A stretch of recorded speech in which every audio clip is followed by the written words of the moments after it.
मित्रांनो नमस्कार.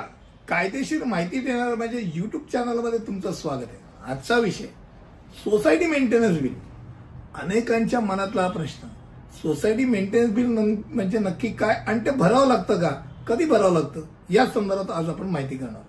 पहिली गोष्ट ही की सोसायटी मेंटेनन्स बिल ज्या वेळेला आकारलं जातं साधारणतः प्रति चौरस फुटावर आधारित शुल्क तुमचं आकारलं जातं.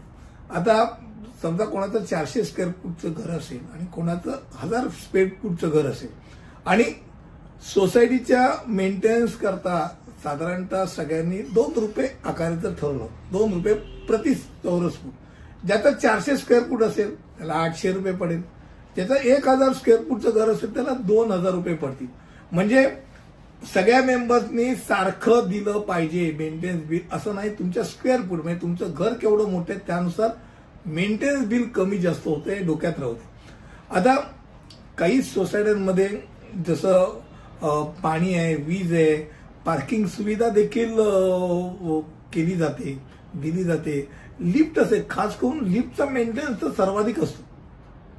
लिफ्टचा मेंटेनन्स असतो कारण त्याचा रिपेअर्स अँड मेंटेनन्सचा एक प्रकार असतो आणि त्याचप्रमाणे वॉचमॅनचा खर्च असतो.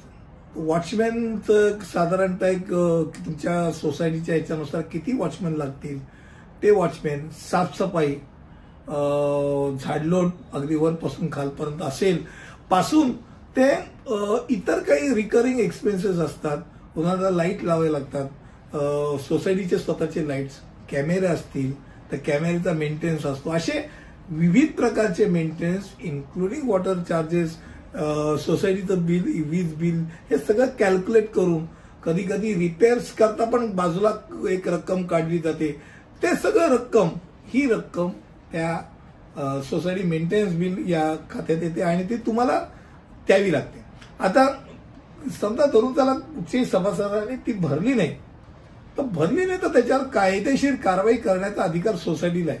म्हणजे तुमची थकबाकी वसुली करण्याकरता दिवाणी न्यायालयात केस दाखल करू शकतात, तुमच्या ऑर्डर आणू शकतात आणि तुमचा फ्लॅट पण अटॅच करू शकतात. हे डोक्यात राहू द्या.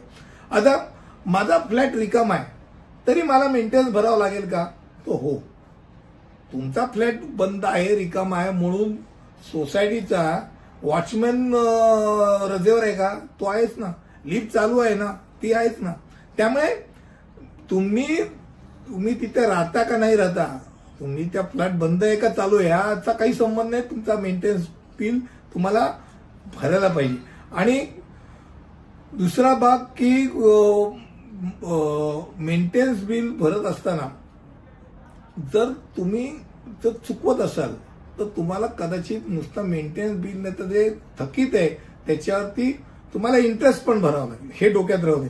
म्हणजे तुम्हाला तुम्ही जर डिफॉल्टर असाल तर तुम्हाला लिगल एक्सपेन्सेस, तुम्हाला लिगल नोटीस दिली तर लिगल एक्सपेन्सेस म्हणजे लिगल नोटीसचा खर्च पण तुमच्या याच्यात येणार, पेनल्टी येणार आणि इंटरेस्टची रक्कम पण तुमच्यात ऍड होणार. हे डोक्यात राहू द्या. सोसायटी तुम्हाला एनओसी देणार नाही.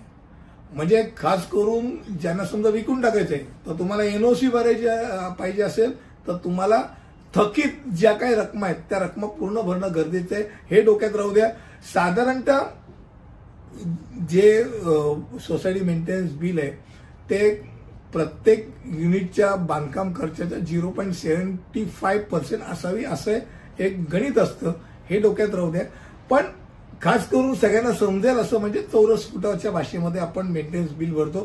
प्रति चौरस फूट किती तुमचा मेंटेनन्स बिल आहे हे तुम्ही पहिल्यांदा माहिती करून घ्या. त्यानुसार तुम्हाला पटकन तुमच्या फ्लॅटचा, तुमच्या घराचं मेंटेनन्स बिल नक्की होईल.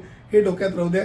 आणि जर भरत नसाल तर पहिल्यांदा भरा, कारण ते नाही भरलं तर पेनल्टी आणि इंटरेस्ट पण लागू होतो आणि ते वसूल केल्यानंतर रडत बसायचं नाही. हे डोक्यात राहू द्या. तुमच्या मेंटेनन्स बिल तुम्ही भरतायत. मी तर लिफ्ट वापरत नाही, मी तर पहिल्या मजल्यावर राहतो, मी तर ग्राउंड फ्लोअरवर राहतो, तर लिफ्टचं मेंटेनन्स माझ्याकडे कशाला, तर तरी तुम्हाला भरायचं. हे डोक्यात राहू द्या. पुढच्या व्हिडिओमध्ये असंच काहीतरी नवीन घेऊन येईन. आतापर्यंत फक्त एवढंच माहिती, मेंटेनन्स बिल नाही भरलं असेल तर भरा, एवढंच सांगायचं होतं. पुढच्या व्हिडिओमध्ये असंच काहीतरी घेऊन येईल. इथेच थांबतो. धन्यवाद.